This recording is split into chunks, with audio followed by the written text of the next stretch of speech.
मेरा नाम नेहा है। मैं 22 साल की हूँ और मेरे बदन में एक ऐसी प्यास सुलगती रहती है जो कभी शांत नहीं होती। मेरा सीना 30 साइज का है, भरी भरी और आकर्षक, जबकि कमर इतनी पतली है कि किसी का हाथ आसानी से घेर ले। मेरी आंखें ऐसी है कि गांव के लड़के मुझे देखते ही ठिठक जाते हैं, जैसे कोई जादू हो गया हो। मैं एक छोटे से गांव में रहती हूँ, जहाँ खेत खलिहान फैले हुए हैं और नदी किनारे हवा हमेशा ताजा बहती रहती है। गांव वाले दिन भर खेतों में पसीना बहाते हैं, मेहनत से जीवन चलाते हैं, लेकिन मैं अपनी इस अंदरूनी गर्मी से कभी सुकून नहीं पाती।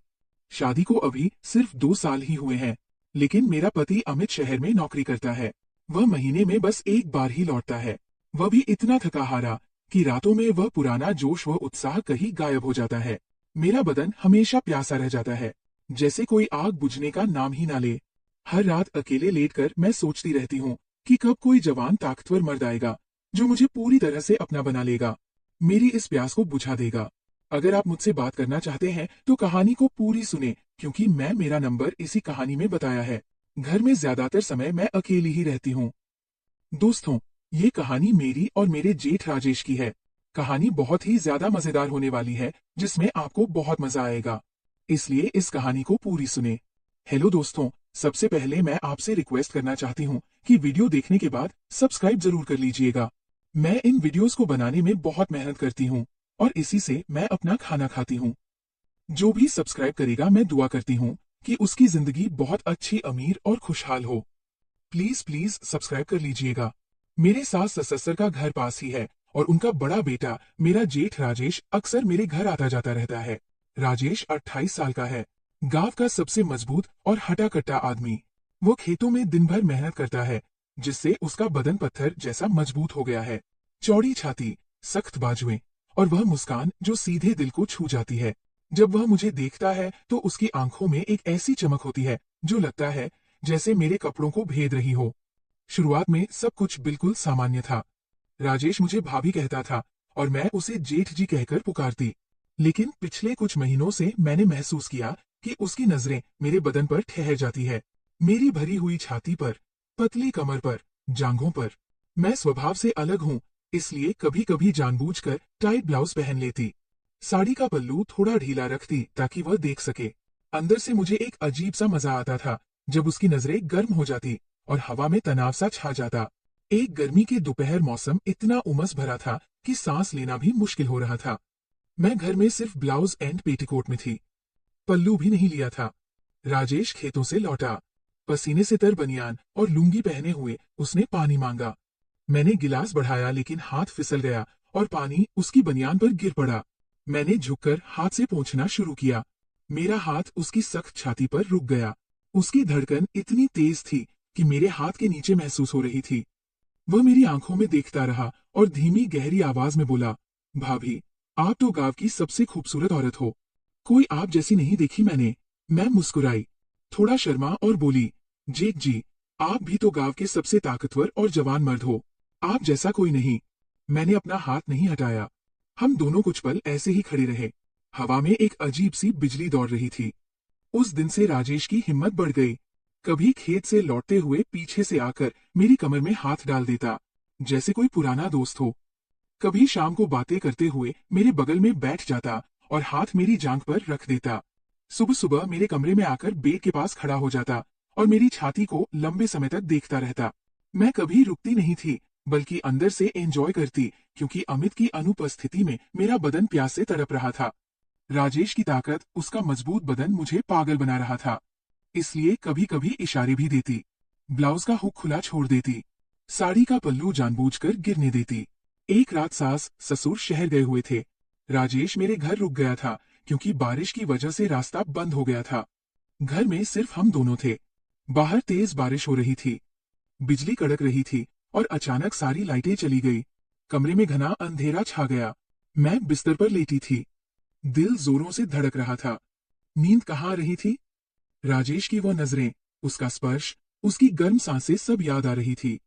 मेरा बदन सुलग रहा था, जैसे सालों की प्यास एक साथ उफान मार रही हो। मैंने अपनी डायरी निकाली और कुछ लाइनें लिखी। यह आग कब बुझेगी? अमित कब समझेगा मेरी तड़प को? तभी दरवाजा खटका। राजेश अंदर आया, सिर्फ पतली बनियान और लुंगी में। उसके बाल गीले थे, बदन पर बारिश की बूंदें चमक रही थी। वह बेड के पास आया और फुसफुसाया, भाभी बारिश की वजह से नींद नहीं आ रही, डर भी लग रहा है। मैं बेड पर उठ बैठी और बोली, नहीं जेठ जी, बस एक बेचैनी सी है, आप बैठ जाइए। वह मेरे बगल में किनारे पर बैठ गया। कमरे में बाहर की हल्की चांदनी रोशनी आ रही थी। उसने मेरा हाथ पकड़ा और बोला, भाभी, मैं जानता हूँ आप क्या महसूस कर रही हैं। अमित शहर में रहते हैं, आपको वो सुख नहीं दे पाते जिसकी आप हकदार हैं। आपकी आंखों में वो प्यास झलकती है जो मुझे भी जला रही है। मेरा दिल पागलों की तरह धड़क उठा। मैं भी चाहती थी कि राजेश आगे बढ़े, इसलिए हाथ नहीं छुड़ाया। बोली, जेठ जी, आप सही कह रहे हैं, मेरा बदन प्यासा है और आप इतने ताकतवर, इतने मजबूत। वह और करीब सरक आया। उसकी सांसें मेरे चेहरे पर लग रही थी। बोला, भाभी, मैं आपको पूरी तरह अपना बनाना चाहता हूँ। आपकी ये गर्मी, ये सुंदरता मुझे काबू से बाहर कर देती है। उसने मेरा हाथ अपनी छाती पर रख दिया। उसकी धड़कन मेरे हाथ तले तूफान की तरह थी। मैंने हाथ नहीं हटाया। वह मेरे कंधे पर सिर टिकाने लगा। उसकी गर्म सांसें मेरी गर्दन पर लगी। बदन में करंट्स दौड़ गई। हम कुछ देर चुप रहे, सिर्फ बारिश की आवाज और हमारी तेज सांसें। फिर वो मेरे कान के पास आया और फुसफुसाया, भाभी, बस एक बार मुझे कसकर गले लगा लो, मैं आपकी ये प्यास बुझा दूंगा, वादा करता हूँ। मैं चुप रही। वो धीरे से मुझे अपनी मजबूत बाहों में कस लिया। उसका चौड़ा सीना मेरे बदन से सटा था। मैंने आंखें बंद कर उसे भी कसकर पकड़ लिया। हमारी छातियां दब रही थी। दिल की धड़कनें एक दूसरे से टकरा रही थी। उसकी बाहें मेरी कमर पर इतनी कसी हुई थी जैसे कभी ना छोड़े। हमारी सांसें तेज हो गई। वह मेरे बालों में उंगलियां फेरते हुए बोला, भाभी, आप कितनी नरम हो, कितनी गर्म। मैं आपको हर इंच महसूस करना चाहता हूँ। मैंने उसकी पीठ पर हाथ फेरा। वह और जोर से मुझे दबाने लगा। उस पल दुनिया गायब हो गई। सिर्फ हम दोनों थे। वह मेरे माथे पर, गालों पर, गर्दन पर धीरे धीरे हाथ रखता गया। मेरा बदन कांप उठा। मैंने कांपती आवाज में कहा, जेठ जी, हाथ बाहर निकालिए, मेरी सांसें फूल रही हैं, लग रहा है मर जाऊंगी। लेकिन वह रुका नहीं। उसने मुझे और कस लिया। हम घंटों एक दूसरे में खोए रहे, बहुत करीब, बहुत गहरा, बहुत तीव्र। उस रात के बाद हम दोनों एक दूसरे से दूर ना रह सके। दिन में जब गांव में कोई नजर ना रखता, राजेश मेरे पास आ जाता, कभी खेतों के पीछे छिपकर, कभी घर के पिछवाड़े में, कभी मेरे कमरे में। वह मुझे अपनी बाहों में जकड़ लेता और कान में फुसफुसाता, भाभी, आपकी ये प्यास मुझे भी सता रही है, मैं आपको हर लम्हा अपना महसूस करना चाहता हूँ। मैं भी उसे कसकर पकड़ लेती। उसकी चौड़ी छाती मेरे बदन से सटी रहती, सांसें गर्दन पर लगती और मेरा बदन कांप उठता। एक बार तो हमने नदी किनारे शाम की सुनसान में भी समय बिताया, जहां पानी की लहरें हमारी बातें छुपा रही थी। एक दिन अमित फिर महीने भर के लिए शहर चले गए। घर में सिर्फ हम दोनों थे। शाम को मैं नहाकर निकली, लाल पतली साड़ी पहनी जो मेरे भरे बदन से चिपक गई थी। बाल गीले, कमरे में खुशबू फैली हुई। राजेश बाहर बैठा था। मुझे देखते ही उसकी आंखें चमक उठी। वो उठा और बोला, भाभी, आज आप तो किसी परी से कम नहीं लग रही। मैं खुद को रोक नहीं पा रहा। मैं चुप रही। वह मेरे सामने खड़ा हो गया। नजरें चेहरे से नीचे सरक रही थी। धीरे से मेरी कमर में हाथ डाला और मुझे अपनी तरफ खींच लिया। मैं उसके सीने से टकराई। बोला, भाभी, आप पूरी तरह मेरी हो जाओ। सिर्फ मेरा दिल धड़क रहा था। मैंने उसकी छाती पर हाथ रखा और बोली, जेठ जी, ये आग बहुत भयानक है। मैं डर नहीं रही, बल्कि और भूखी हो रही हूँ। वह मुस्कुराया और मेरी गर्दन पर हाथ रख दिए।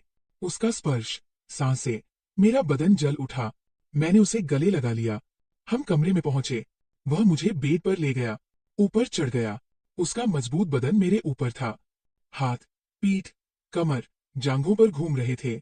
मैंने उसकी बनियान उतार दी। उसकी चौड़ी छाती, सख्त मसल सामने थे। मैंने हाथ रखे। हमारी सांसें एक हो गई। वो बोला, भाभी, आप कितनी नरम, कितनी गर्म हो। मैं आपको कभी ना छोड़ूंगा। आंखें बंद कर ली। हम बहुत गहरे आ गए। तीव्र जुनून में मैं चीखी, जेठ जी, बाहर निकालिए, सांसें बंद हो रही हैं। लेकिन वह रुका नहीं और कस लिया। आग चरम पर पहुंची।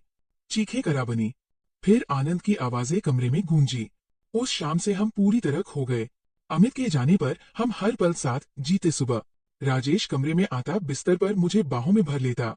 दिन में खेतों के पीछे या घर में मिलते उसकी छाती सटी रहती। सांसें गर्दन पर, बाहें कमर जकड़ती, हर बार चीखती, बाहर निकालिए, लेकिन वो कस लेता और आनंद की लहरें आती वो रातें स्वर्ग सी लगती। मेरी प्यास उसकी आग से बुझ रही थी, लेकिन सुख के साथ डर भी था। गाँव छोटा, अफवाहें फैल सकती थी। फिर वो दिन आया, अमित का टूर अचानक खत्म हो गया। वो बिना बताए दोपहर को लौटे। हम कमरे में थे। राजेश मुझे बाहों में लिए बहुत गहरे में दरवाजा खुला। अमित अंदर, सब ठहर गया। उनकी आंखें हैरानी, दर्द, फिर गुस्से से लाल। चुपचाप बैग रखा और बाहर चले गए। मैं रोते हुए अलग हुई, कपड़े ठीक किए, पीछे भागी। खेत की ओर जा रहे थे, पैरों पर गिर पड़ी। अमित, माफ कर दो, मैं कमजोर हो गई। तू हमेशा बाहर में अकेली। राजेश ने खालीपन भरा, लेकिन मैं तुझसे प्यार करती हूँ। राजेश आया, बोला, भैया गलती मेरी। मैंने भाभी की कमजोरी का फायदा उठाया। अमित ने सांस ली, दर्द भरी आवाज में बोले, नेहा, राजेश, मैंने भरोसा किया था। ये गांव हमारा था, लेकिन अब टूट गया। उस रात कोई ना सोया। घर में सन्नाटा, सिर्फ मेरी रोने की आवाज। अमित सासुर के घर चले गए। हम रोते रहे, खुद पर गुस्सा, शर्म, लेकिन राजेश की यादें जलाती रही।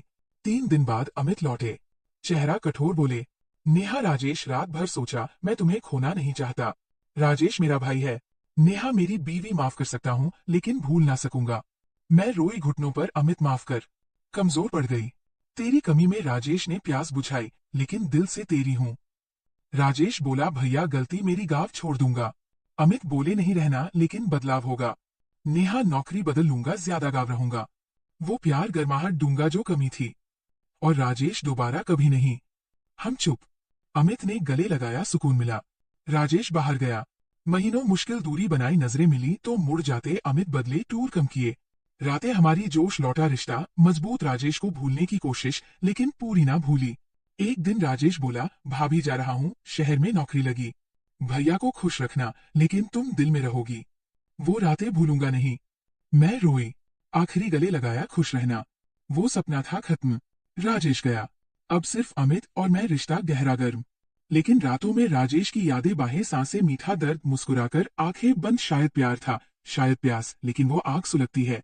मोरल प्यास और आकर्षण कितने तीव्र हो सकते हैं, ये साफ दिखता है। लेकिन रिश्तों की मर्यादा और भरोसा ही सच्ची खुशी देते हैं। गलत रास्ते का सुख, दर्द और पछतावा लाता है। जो अपना है, उसे प्यार और समय से संभालो। यही कहानी है, बस जेठ के साथ।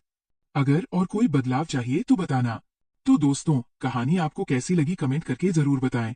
और अगर आप चैनल पर पहली बार आए हो तो चैनल को सब्सक्राइब कर अपना प्यार जरूर दिखाना। मिलती हूँ एक ऐसी नई वीडियो के साथ। तब तक के लिए बाय बाय।